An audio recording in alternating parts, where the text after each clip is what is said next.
Hey, Dr. David Jockers here. And question, have you struggled with a weak immune system? Maybe you've had hormone problems, trouble tasting things or smelling things. Maybe you've got white spots on your fingernails. If you've had any of those signs and symptoms, you might have a zinc deficiency. In today's video, I'm going to go over surprising signs of a zinc deficiency. It's something that 25% of the world's population has, and many researchers actually expect that it's actually a lot higher. We just aren't testing for it, and we're not seeing a lot of these subtle and surprising signs. So I'm going to go over these signs. I'm also going to go over root cause factors as well as the main functions of zinc, and I'm going to talk about testing and what you should be looking for if you are testing your zinc levels, and then of course solutions, how to address it. So let's talk about zinc first. What are some of the main things that zinc does? Well, zinc, basically within our DNA, we actually have these proteins. They're called zinc fingers. And so they're proteins which actually bind to zinc, and they cause the protein to fold properly, which allows the DNA to express itself and allows for proper DNA transcription and carrying out normal cellular functions. And so that's super critical. Also, on top of that, zinc really plays an important role in the immune system. It helps balance the immune system.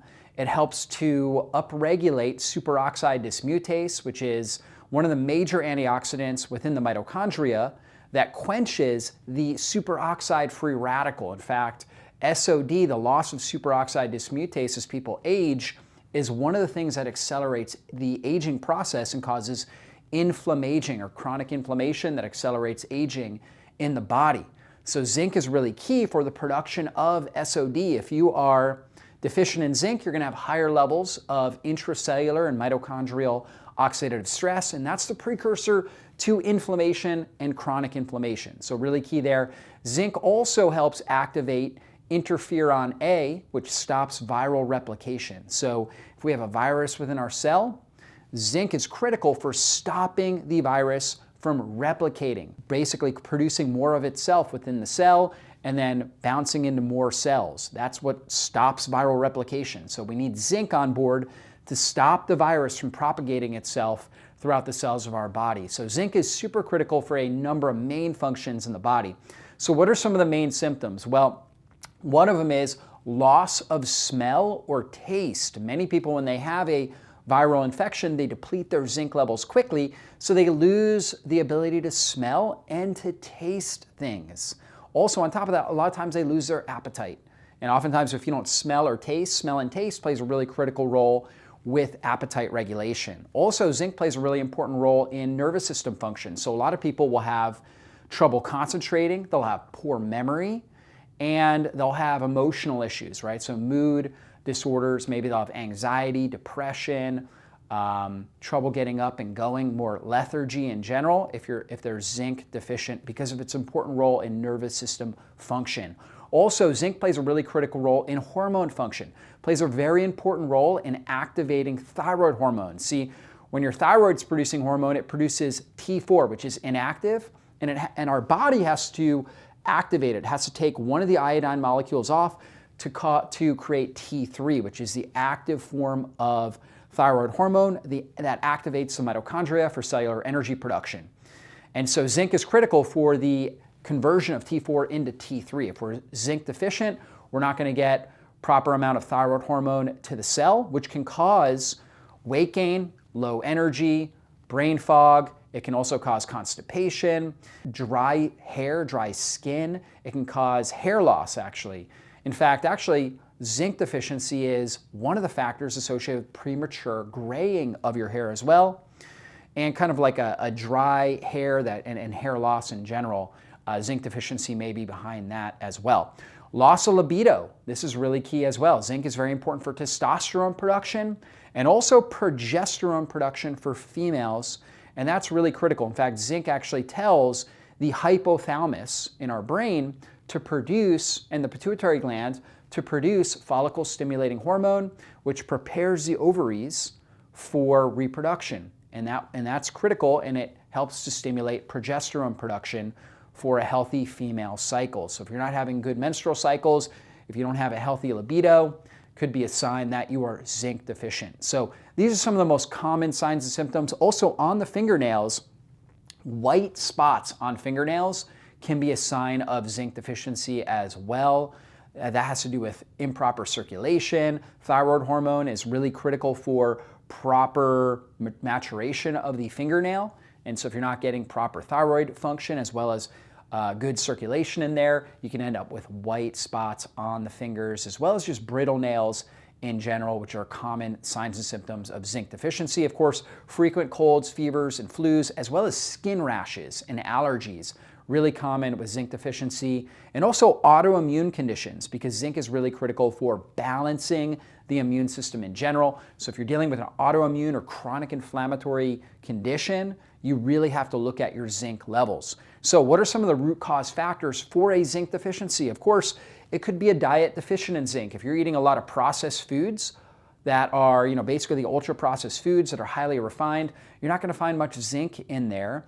Also, if you have blood sugar imbalances, you're eating a lot of these ultra processed foods that have inferior ingredients, not much nutrients, and they're spiking your blood sugar. The more your blood sugar is going up and down, the more we're going to deplete zinc levels. So good healthy diet is critical for optimal zinc levels. Also, if you have low stomach acid production, if you're not producing enough stomach acid because maybe you're eating under stress, maybe you have an infection in your stomach, H. pylori infection, that's depleting your stomach acid, maybe you're older and your body's just not able to produce enough stomach acid, then you can't absorb zinc effectively from the food you're consuming. So you gotta have enough stomach acid. A lot of people are dealing with low stomach acid. Also, a high toxic load is key. We know that copper competes with zinc, and a lot of people are getting high amounts of copper. There's a lot of copper in the foods that we're consuming. If we're eating a lot of grains and nuts and seeds, those are higher in copper. Also, a lot of people have copper pipes, and so when they're drinking water, it tends to be higher in copper and low in zinc. So they're getting more copper, not enough zinc. Also, different heavy metals, things like lead, mercury, aluminum, all compete with zinc as well. So if we have high amounts of heavy metals in our system, from eating ultra-processed foods, from having amalgam silver fillings in our mouth, from a number of different sources, we may have these heavy metals. We could even have them passed on from our parents, particularly our mother. And so if we have high heavy metal load, that's going to deplete our zinc levels as well. So that's key. If we're under a lot of stress, stress depletes zinc levels. So more stress you're under, the more zinc you need.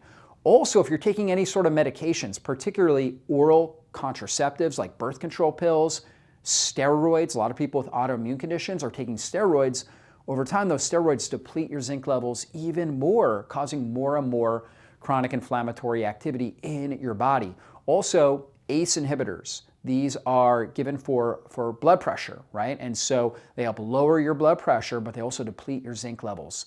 There's also other medications, antibiotics, NSAIDs, non-steroidal anti-inflammatory drugs, as well as antidepressants that will all deplete zinc levels. So if you're taking any sort of medication, you should consult with your doctor. You should look up online. You can find out if it's depleting your zinc levels, and you want to supplement with extra zinc if that's the case.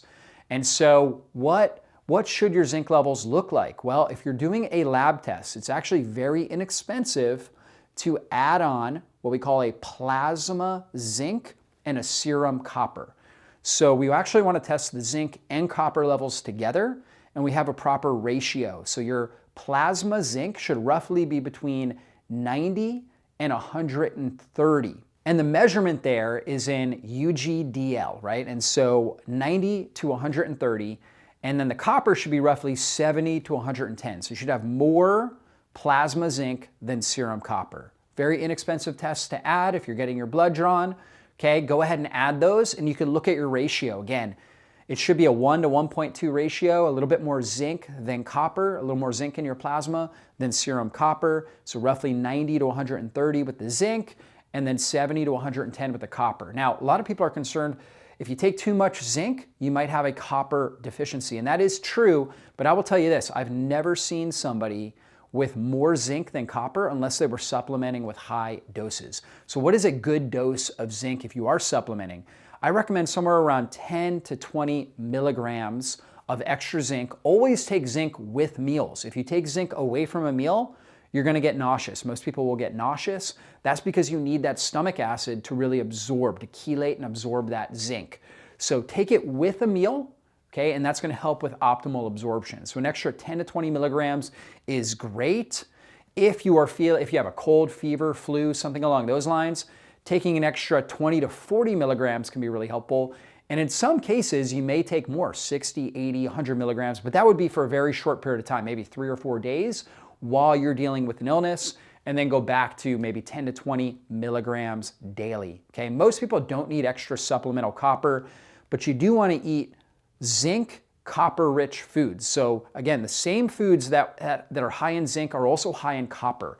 The ones that you're going to absorb best are going to be your animal-based foods. Shellfish is actually very high in zinc and copper, and so is fish in general, right? So wild-caught salmon, great source of zinc, great source of copper as well. You can also get it in different shellfish, shrimp, oysters are the highest when it comes to zinc, as well as, really good source of copper as well in a good balanced ratio. Also grass-fed meat, so if you're eating grass-fed red meat, that's going to be a great source of zinc and copper as well.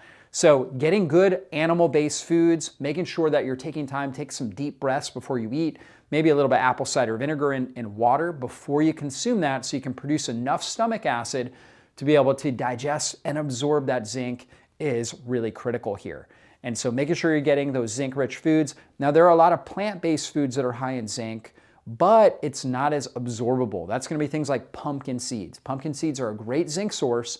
They're also high in copper, but it's not quite as absorbable because there are a lot of anti-nutrients and things like lectins that can bind to zinc and reduce your overall absorption of the zinc. And so not the best source, but still a source that you're going to get. Also different types of nuts and seeds in general are going to be, good zinc sources in general. So that's what you're looking at. Even avocados have some zinc. That could be a zinc source. But your primary zinc source is going to be meat and seafood, grass-fed dairy, also another source of zinc, eggs, another source of zinc. So primarily animal foods, but you can get some from plant foods as well. If you're not consuming animal foods, then it's even more important to supplement with zinc. And I would take 20 milligrams a day if you weren't consuming animal foods that particular day. So take an extra 20 milligrams of zinc. A good source of zinc would be something like zinc glycinate. That's a really good, highly absorbable form of zinc glycinate. So that's my favorite form of zinc. It's zinc bound to an amino acid glycine. Most people need extra glycine anyways. It's really key for liver detoxification, really key for neurotransmitter production. And so that's a great amino acid to bind to the zinc, and it helps with optimal absorption of the zinc. And we can also use the glycine for a number of different functions in our body. So hopefully you guys enjoyed this video and got a lot out of it. Remember, making sure that you're testing your zinc. This is something you should be looking at least once or twice a year. Plasma zinc to serum copper levels, and making sure your zinc is in the optimal zone. Again, most people, if you're consuming animal-based foods, you've got enough stomach acid. Okay, most people are gonna get some level of zinc, but taking an extra 10 to 20 milligrams a day can be really helpful. If you're not eating animal-based foods, taking an extra 20, maybe 30 milligrams of zinc can be really, really helpful to optimize your immune system, your brain, your hormones, everything in your body, and really thrive in life. Hey, if you enjoyed this video, be sure to check out my channel, browse the various videos that I've done on similar topics, and also make sure you subscribe to my channel and hit the bell button. That way you get notified whenever I put up a new video training. Thanks so much for being a part of our community here, and I really hope you enjoy the videos that we're putting out on a regular basis. Be blessed.